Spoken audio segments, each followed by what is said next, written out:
എന്തേ നിങ്ങൾ 10-11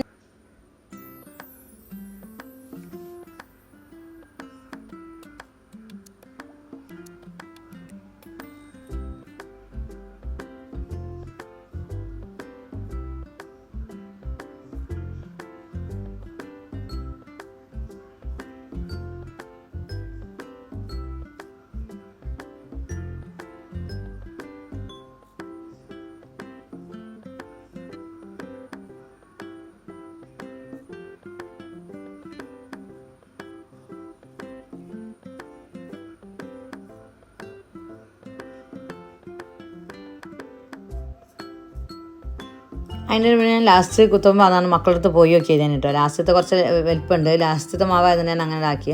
അതും കൂടി ചുട്ട് കഴിഞ്ഞതിന് ശേഷം പിന്നെ ഞാൻ അവിടെ വെള്ളം വെച്ചിട്ട് പിന്നെ ചോറ് തിളപ്പിച്ചിട്ടുള്ള വെള്ളം വെച്ചിട്ടുണ്ട് കേട്ടോ. അടുപ്പിൽ തന്നെ ചോറ് തിളപ്പിച്ചിട്ട് വെച്ചാൽ നല്ല കാണാലൊക്കെ ഉണ്ട്. അതിക്കും ചേരി ഇങ്ങനെ വെച്ച് കൊടുത്താൽ മതി, പിന്നെ പ്രശ്നമില്ല. നല്ല ഉണങ്ങിയ ചേരി ഉണ്ടെങ്കിൽ അങ്ങനെ വെച്ച് കൊടുത്താൽ വലിയ നമുക്ക് അതിൽ വെയ്യാലാക്കാം. ഒക്കെ സാധനങ്ങൾ റെഡിയാണെങ്കിൽ കറി വെക്കാനുള്ളതൊക്കെ കിട്ടിയിട്ടുണ്ടെങ്കിൽ ആക്കിയിട്ടുണ്ടെങ്കിലൊക്കെ പെട്ടെന്ന് ഇത് വെയ്യാൽ തന്നെ ആക്കട്ടോ. പിന്നെ ഞാൻ ചോറ് വെക്കാണ്ടേനി, പിന്നെ ഞാൻ നിന്നിട്ടില്ല കേട്ടോ. ചോറ് തിളപ്പിച്ചതിന് ശേഷം വെള്ളം കുടിക്കാനുള്ള വെള്ളം അവിടെ വെച്ചിട്ടുങ്ങാണ്ട് ഞാൻ പിന്നെ അടിച്ചു വരാനും കാര്യത്തിനൊക്കെ പോയി. പിന്നെ അതിൻ്റെ ഇടയിൽ ഇതാ മീൻ വന്നിട്ടുണ്ട്.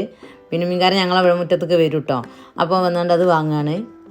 അപ്പോൾ അയില മാത്രമേ ഉള്ളൂ കാരണം. അപ്പോൾ നല്ല അയിലാണ് കേട്ടോ. അയില നല്ല പൊടിയുള്ള നല്ല ടേസ്റ്റിന് കറി വെച്ചാലും പൊരിച്ചാലൊക്കെ നല്ലൊരു ഇത്. അല്ലെങ്കിൽ കറി വെച്ച മീനൊന്നും നമ്മളധികം ചില ഒന്നും നല്ല കൂട്ടാൻ തോന്നൂല. മോളൊക്കെ പറഞ്ഞ് നല്ല ടേസ്റ്റ് ഉണ്ട്. അപ്പോൾ നല്ല അയിലാണ്. തലേന്നും ഇതിന് മുന്നേ ഒരു ദിവസം വാങ്ങിയ രസമുണ്ടേനി. അപ്പോൾ അതാണ് കേട്ടോ നമ്മൾ വാങ്ങിയത്. അപ്പോൾ അത് വാങ്ങി പിന്നെ അയാൾ പോയിട്ടോ. അവന് പോയി വന്നതിന് ശേഷം പിന്നെ ഞാനും മോന് അബുവാനെ ആക്കി കൊടുക്കാൻ വേണ്ടി ഷാദിമോനെ ഷാദിമോൻ എന്ന് പറയുമ്പോൾ നിങ്ങൾക്ക് തെറ്റും. അവൻ്റെ പേര് അബുവാൻ ഷാദിൽ നിന്നിട്ടോ. ഷാദിമോൻ എന്നാണ് നമ്മൾ വിളിച്ചത്. അറിയാൻ ചിലവർ അബുവാൻ വിളിക്കുമ്പോൾ നമുക്ക് രണ്ടും ഇങ്ങനെ വരും. അവൻ്റെ പേര് മുഹമ്മദ് അബുവാൻ ഷാദിൽ നിന്നാണ്.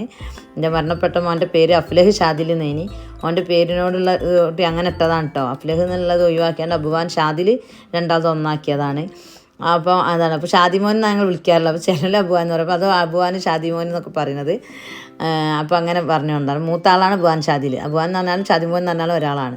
അത് കഴിഞ്ഞ് അസാനുട്ടന് ഇതാ പോകാൻ നിൽക്കുന്ന വീഡിയോ ഞങ്ങൾ കണ്ടല്ലോ. അവന് പിന്നെ വന്നവന് കൊണ്ടുപോയി ഞങ്ങൾ ചായ കുടിച്ചതിന് ശേഷം പിന്നെ ഞാൻ വെയിലൊക്കെ അരച്ച് കുറേ ദിവസമായി മഴയായിട്ട് മുറ്റടിച്ച് തരാൻ പറ്റിയില്ല. ഇനി മുറ്റടിച്ച് തരാൻ പറ്റിയ വെച്ചാൽ മഴ കൊണ്ട് ഇങ്ങനെ കഴിയൂല. രാവിലെ ഒരു വിധം നേരം വരെ മഴ ആവും. പിന്നെ മഴ പെയ്താലും മുറ്റത്ത് അടിച്ചാൽ നീങ്ങൂലല്ലോ. അപ്പോൾ എനിക്ക് മടിയാവും. അങ്ങനെ അപ്പം നല്ല വെയിൽ രാവിലെ അരച്ചപ്പോൾ തന്നെ ആവുമെന്ന് വെച്ചാൽ മുറ്റൊക്കെ ഒന്ന് അടിച്ചേരി വൃത്തിയാക്കല്ലോ എന്ന് വിചാരിച്ചു. അപ്പോൾ കുറേ പുല്ലൊക്കെ ഉണ്ടിട്ട് സൈഡിൽ ഇടയ്ക്കിടയ്ക്ക് ഇങ്ങനെ പറിക്കും.